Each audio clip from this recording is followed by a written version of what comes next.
Acordo de manhã para prosear no mundo do campo, as notícias escutar. Vem com a gente em toda a região com o seu programa Paracatu Rural. Tem notícias, informação e o mais importante, sua participação. Programa Paracatu Rural. Programa Paracatu Rural. Hoje vamos iniciar uma série sobre cultivo de uma fruta deliciosa, a goiaba, suas características para o cultivo em nossa região. Ela é originária da América tropical. A goiabeira, né, ela adapta-se a diferentes condições climáticas e também de solo, fornecendo frutos que são aproveitados desde então dessa forma artesanal até a forma industrial de se cultivar. O Brasil é um dos maiores produtores mundiais, juntamente com a Índia, Paquistão, México, Egito e Venezuela.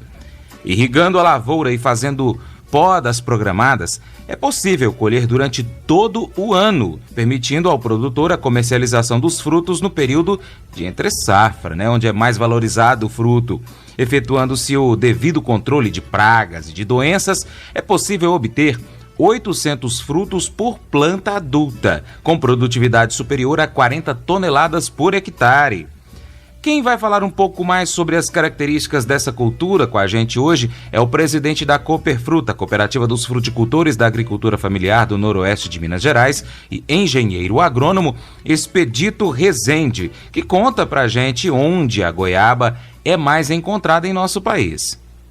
Então, a goiaba no Brasil, ela é uma planta totalmente originada de regiões tropicais e região de bastante calor.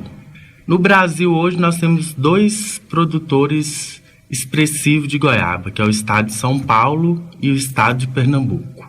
E temos também a cultura da goiaba bastante difundida no estado de São Paulo, que fica 80% da produção da goiaba brasileira é produzida no estado de São Paulo. Expedito, como é a produção dessa fruta aqui em nossa região? O cultivo de goiaba aqui no município de Paracatu, ele tem iniciado de uns 3 a 4 anos para frente, que o produtor vem despertando a necessidade de multiplicar a sua renda através do cultivo também da fruticultura, né? Tá um pouco saindo daquela cadeia produtiva do leite e interessado também na cadeia de fruticultura do município. Então a gente vê direto, aparece produtor, procura gente, técnico, procura cooperativa para iniciar o cultivo da goiaba. Então hoje aqui em Paracatu a gente tem uns 10 a 12 produtores que têm em torno de 500 a 600 plantas. Essas plantas são todas da variedade Paluma, que é uma variedade produzida a nível comercial, né? A nível do Brasil hoje, a gente pode falar que a produção de goiaba está aqui 90% com a variedade Rica e a variedade Paluma. E quais então são as principais características dessa fruta, Expedito? A goiaba, ela é uma planta tropical, ela é especificamente da América, né, do continente americano, né, país tropical. E a goiaba é uma fruta com uma quantidade de vitamina C muito grande. E hoje, de uns tempos para cá, a goiaba está fazendo parte da mesa do consumidor brasileiro. Então, a goiaba hoje você encontra ela tanto para a indústria, como para a mesa, para fabricação de ketchup, que é bastante usado também. De uns 10 anos para cá, eles têm colocado a goiaba para fazer o extrato da goiaba para a fabricação do ketchup, né? Então, hoje, a goiaba ela está criando muito leque, aumentando bastante o consumo na mesa do brasileiro.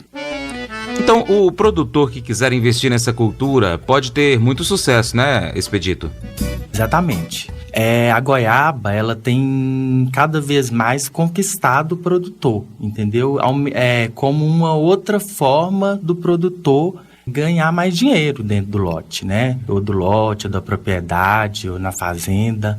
Então, a goiaba, ela tem um rendimento por hectare muito bom. E ultimamente o brasileiro vem consumindo cada vez mais a goiaba no dia a dia. Depois então que o produtor resolveu investir em goiaba e já está com a cultura instalada, o que ele pode esperar como principais pragas e doenças que atingem a fruta aqui na nossa região, Expedito? Francis, a cultura da goiabeira, ela tem 3 doenças que são importantes a nível do Brasil para a produção, que é a ferrugem, que é uma doença causada pelo fungo, e tem também a seca bacteriana ou a bacteriose, que é uma doença causada por bactéria, e tem também a doença que a gente chama de broca da goiabeira, ou broca das mirtáceas, que é a família da goiaba, como o jambo, como a jabuticaba, como a pitanga. Então, essas 3 doenças, para a cultura da goiaba, ela é de extrema importância para uma pessoa que quer produzir a goiaba hoje. No caso da ferrugem, o que acontece com a cultura?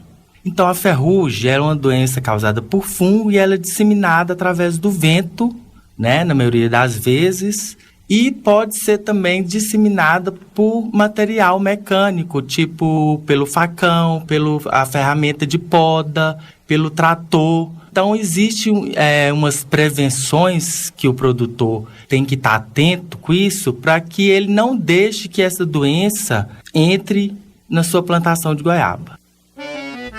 E o que a ferrugem ataca e como o produtor pode reconhecer essa doença? A ferrugem ela ataca todas as partes novas da planta, os ramos novos, o botão floral.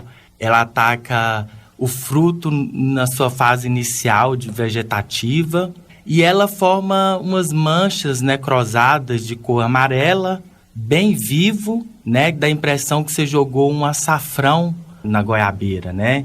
Então é uma doença que você encontra ela até nos quintais. E é uma doença fácil de se identificar ela. Pois é. E no caso da ferrugem, Expedito, qual a forma de prevenção para que isso não aconteça? Uma das prevenções que a gente coloca aí para quem está pensando em formar um goiabal ou fazer 1 hectare ou 2 de goiaba é o famoso quebra-vento. Que esse quebra-vento nada mais é do que um plantio de uma cultura maior. Geralmente eles usam o capim-elefante em volta de toda a área que vai produzir a goiaba, no intuito de evitar essa entrada da ferrugem. Expedito, como é possível controlar a ferrugem? Essa ferrugem, você pode estar controlando ela com tratos culturais, que é manter sempre a sua área capinada, fazer uma poda para que haja mais uma aeração, que o vento circule mais dentro, no interior da sua planta. Então, se você tiver um goiabal aí constantemente podado, um goiabal onde você tem uma capina constante, né, que você faz uma capina constante, então esses métodos são as maneiras de você prevenir essa ferrugem. Agora, quando a ferrugem entra e está sendo um problema mesmo dentro da sua produção, daí você tem que entrar com uma aplicação de um fungicida cúprico, né? Que já é uma coisa que você vai tentar controlar através de um fungicida. Mas, primeiramente, para evitar essa entrada da ferrugem dentro da sua produção de goiaba, tem essas práticas que você pode estar fazendo na sua área, lá no seu plantio, para evitar a infestação da ferrugem no seu plantio de goiaba. Então, Expedito, conta pra gente, para os nossos ouvintes aqui, quais são as características dessa doença. Essa doença, ela ataca já a parte do caule da goiaba. É uma vespazinha que entra, faz uma perfuração no caule. E quando ela ataca a goiabeira, é fácil também da gente notar a presença dela no tronco, na galha da goiaba, porque ela perfura a goiaba e onde que a vespazinha ataca, fica um restozinho de casca e esse restozinho de casca, ele fica ligado por fio de seda da própria vespa. E como é possível, então, detectar essa doença, Expedito? E qual é a melhor forma de controlá-la? Então, o método de controle mais fácil que tem hoje a nível, assim, para os nossos produtores que está começando agora, principalmente aqui em Paracatu, aqueles produtores que já estão iniciando aí, que começaram com 200, 300 mudas de goiaba, é você fazer uma escarificação mecânica com o uso de uma escovinha. Você passa uma escova no caule, é fácil a identificação dessa broca, porque onde que é a vespinha penetra no tronco da goiaba, fica o excremento da casca, né? Ficam as cascazinhas por fora, e essa casca ela fica entrelaçada por fio. Então você passa essa escova e a luz solar entra e essa vespazinha morre depois que você faz essa escarificação com a escova. Então, primeiramente, o método mais fácil de combater essa broca da mirtácea é fazendo essa escarificação com o uso da escova aonde que a planta está sendo atacada. Outro método também que a gente recomenda para quem quer ter uma goiaba sadia em casa é você fazer um pincelamento com a cal hidratada até os 50 centímetros. Então você vai pegar o pé da goiaba e pincelar ele com cal, né, até 50 centímetros. Ele evita a penetração da vespa. Então, esse é um método de prevenção para você evitar que a vespa continue perfurando ali o tronco da goiaba, porque ela vai perfurando, fazendo as galerias e, por fim, mata toda a epiderme da goiaba, levando a planta até a morte. Então, esse cal pincelado até 50, 60 centímetros no tronco da planta é uma maneira preventiva para evitar a manifestação dessa vespa no tronco da goiaba. Expedito, tira uma dúvida. Essa broca é aquela mesma que dá no fruto, na própria goiaba? Não. Essa broca da goiaba é uma doença que ataca a parte do caule da goiabeira. Essa que você está falando, que é o bicho de goiaba, já vem com o ataque da mosca das frutas. Entendi, Expedito. Então, muita gente gosta de goiaba, né? Mas ninguém quer encontrar aqueles bichinhos dentro dela. Como acontece a entrada desses bichos no fruto? É possível prevenir? Ô Francis, a questão do bicho da goiaba, ele é causado pela mosca da fruta. Na verdade, a mosca da fruta, ela ataca várias culturas a nível de Brasil, né? Ela ataca cajamanga, ela ataca ameixeira, ataca figueira, o genipapo, guariroba, jabuticaba. Então, são N culturas que a mosca da fruta ataca. Então, a fêmea da mosca da fruta, ela coloca seus ovinhos lá na goiabinha quando a goiaba está pequenininha, do tamanho de uma semente de azeitona. Então, a fêmea vai e coloca seus ovos lá na goiaba. Então, fica aqueles pontinhos pretos na goiaba pequenininha. Então, quando tem aqueles pontinhos pretos, significa que a mosca da fruta, geralmente, é a Ceratitis capitata, ela já esteve presente lá naquele fruto. Como então é possível prevenir que essa mosca deposite os ovos no fruto, Expedito? Uma maneira da gente combater e tem bastante eficiência é o uso da gente colocar na goiaba, quando ela está novinha, um ensacamento da goiaba. Com essa prática do ensacamento da goiaba, a gente consegue eliminar 80% do famoso bicho da goiaba. Mas existem outras práticas também que a gente tem que fazer na nossa propriedade para tentar diminuir a infestação dessa mosca da fruta. Porque ela não está presente só na goiaba, né? Ela está presente na maioria das frutas dentro da nossa fazenda. Então, quando cai a goiaba no chão, quando cai a manga, né? Quando cai o cajamanga, a gente orienta os produtores que ele rastela aquele resto de fruto, enterra aquele fruto e depois que ele enterrar aquele fruto, ele pode colocar por cima do local que ele enterrou uma tela bem pequenininha. Por quê? Aquele fruto que está lá, que recebeu a larva da fêmea da mosca da fruta, ele forma uma larvazinha lá dentro, que é o famoso bicho da goiaba. Esse bicho da goiaba, ele alimenta de toda a polpa da goiaba ou de toda a polpa da manga. Depois ele vai para o solo para desenvolver seu ciclo e novamente ele volta para a atmosfera, né, para desenvolver. Então, nesse momento que eu falo que é importante você rastelar todo o resto de fruta do seu quintal, enterrar ele por mais ou menos 20 centímetros e colocar uma tela por cima. Por quê? Se eu não colocar essa tela por cima, eu vou multiplicar aquelas larvas, aqueles bichos que estão lá naquelas frutas e eles vão voltar numa quantidade dobrada para atacar novas plantas no novo período. Então, o ideal para o produtor hoje nosso é que ele faça o uso do saquinho no momento certo, quando a goiaba tiver mais ou menos do tamanho de uma azeitona. Esse momento é interessante porque se o produtor deixar passar o momento que ele vai fazer um ensacamento da fruta, já pode ser tarde demais. Então, após o botão floral, formou a fruta pequenininha, verdinha lá, ela não tem ainda nenhum sintomas que apareceu a mosca da fruta, ela não tem aquela pintinha preta nela. Então, esse é o momento de você ensacar essas goiabas para você ficar livre dessa manifestação da mosca da fruta e, consequentemente, aumentar a sua população de moscas da fruta para o próximo ano. Entendi. Depois, então, que a mosca deposita os ovos no fruto, então não vai ter mais valor para o mercado, né?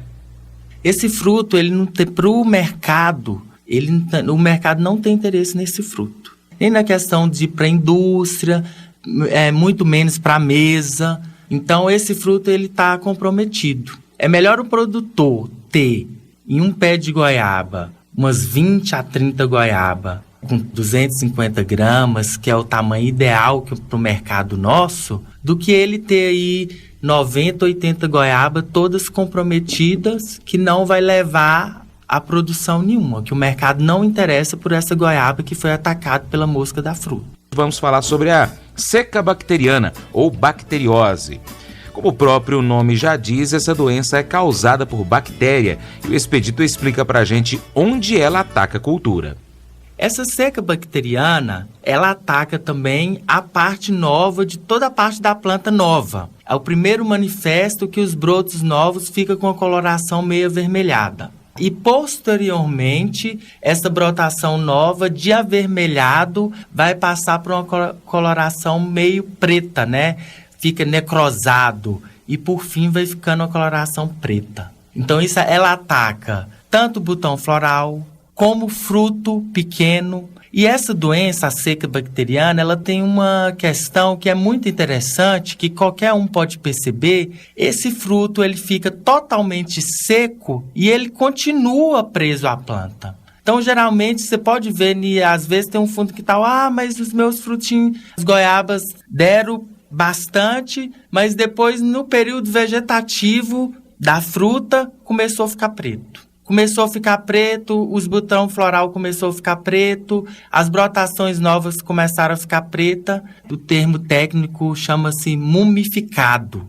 Então a planta fica com todas as frutas mumificadas, ela fica todas pretinha. E isso aí, essa doença, ela ataca a planta principalmente quando está nos frutos, está pequeno.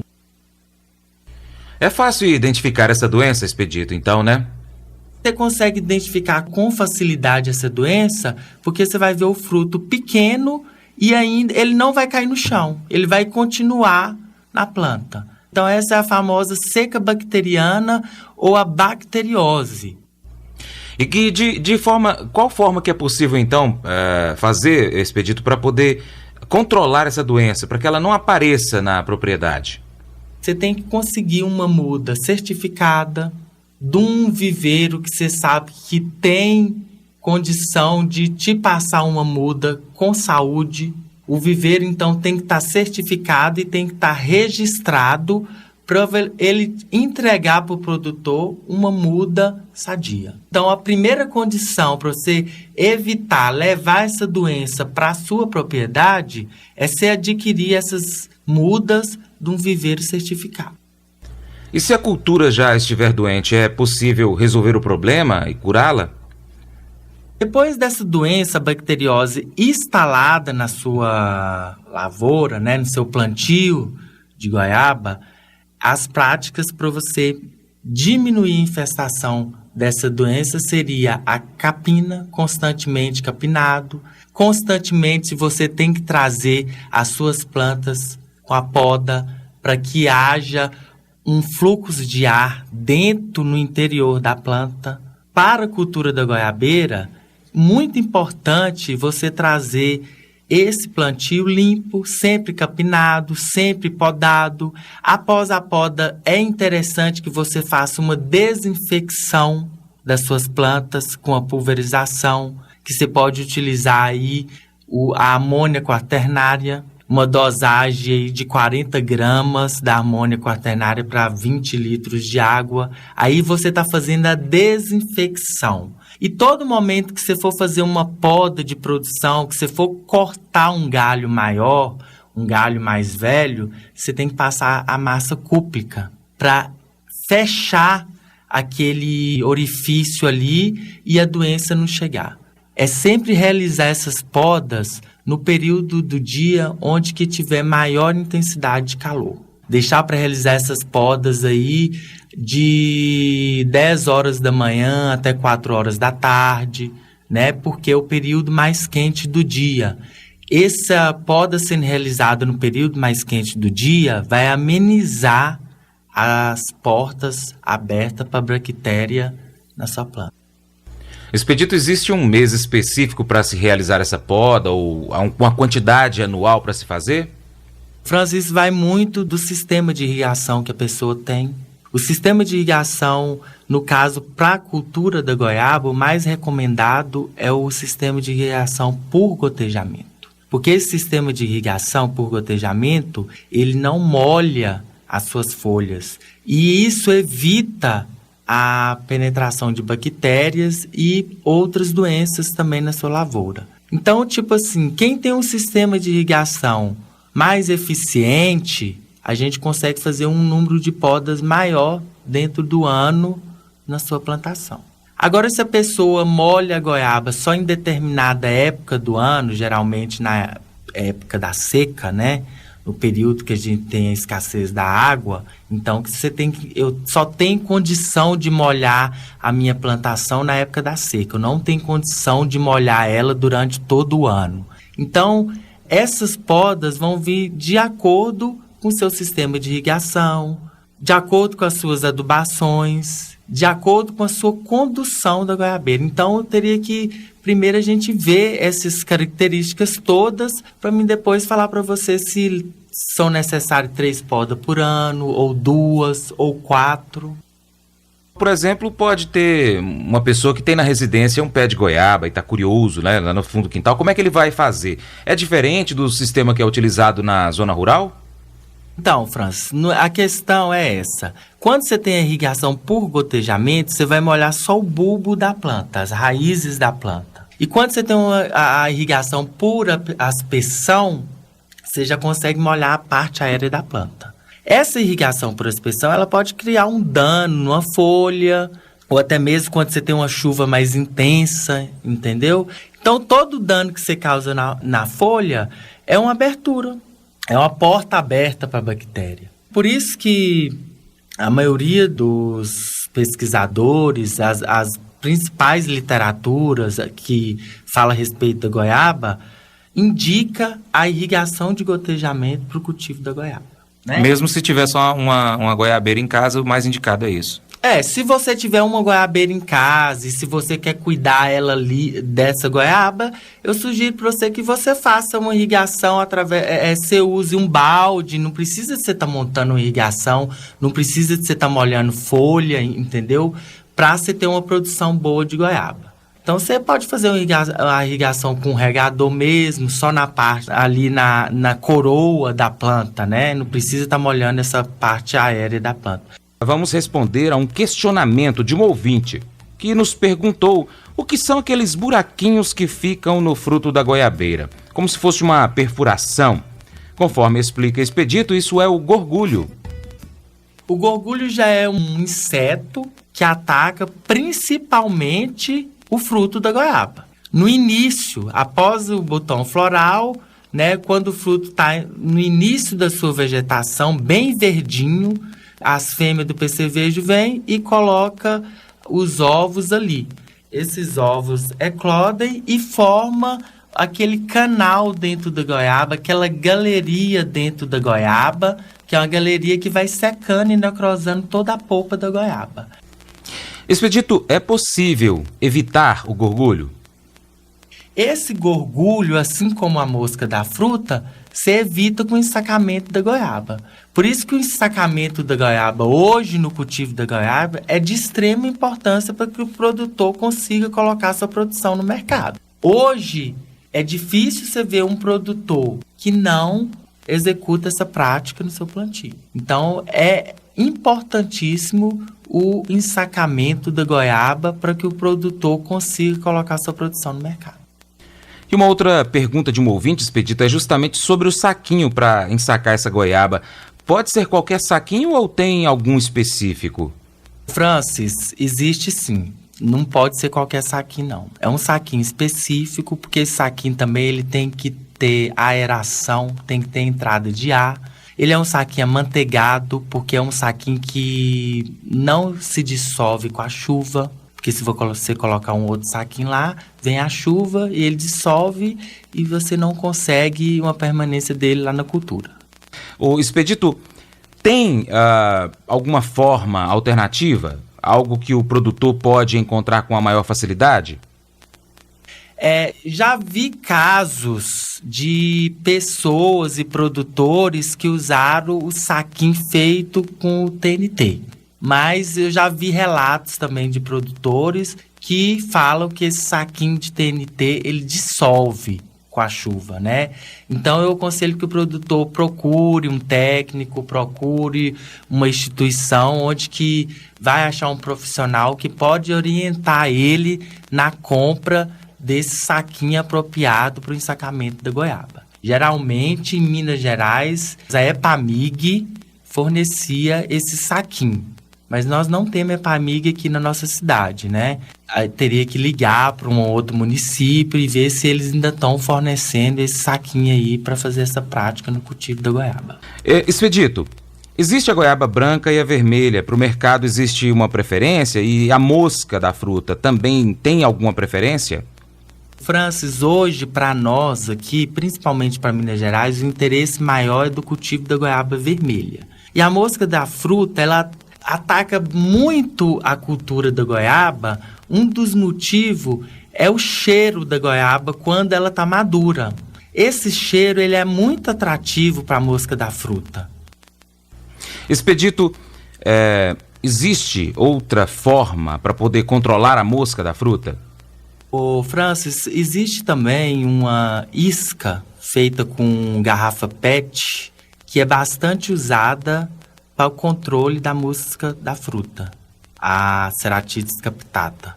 Essa isca, ela tem um bom efeito, mas não na cultura da goiaba. Por quê? Essa isca a gente faz ela com atrativo, com suco de laranja e com um inseticida. Então você coloca um pouco de suco de laranja e coloca um inseticida naquela isca. Então a mosca é atraída para aquela isca pelo suco de laranja e assim que ela faz a prova do suco, o suco tem um inseticida junto. Mas na cultura da goiaba, devido ao grande cheiro que a goiaba produz quando ela está madura, essas iscas não vêm tendo muita evolução para a cultura da goiaba, porque elas não são atraídas para isca. A mosca da fruta, ela prefere fazer a picada na própria goiaba, mas a gente usa ela na produção de manga, a gente usa ela no caso da acerola, no caso da melancia, no caso do morango, no caso da pitanga, mas já na cultura da goiaba, devido ao cheiro que a goiaba exala, a mosca prefere realmente ir até a fruta. Entendi. Mas tem aquela pergunta que não quer calar. Bicho de goiaba é goiaba, Expedito? Então, o bicho da goiaba não é goiaba, né? Então, a questão de falar assim, bicho da goiaba é goiaba, não. A goiaba que tem o bicho, ela não tem nenhuma comercialização. o produtor perdeu o seu serviço quase que todo, porque de repente o produtor fez um bom plantio, a muda está certificada, fez uma condução boa, fez uma adubação de fundação ideal, fez as podas certinho e no final não ensacou a goiaba, né? E a goiaba foi atacada pela mosca e deu-se o bicho da goiaba. Isso aí vai levar a sua produção a zero, porque ele não consegue uma comercialização com a goiaba atacada pela mosca da fruta e, consequentemente, com o bicho da goiaba.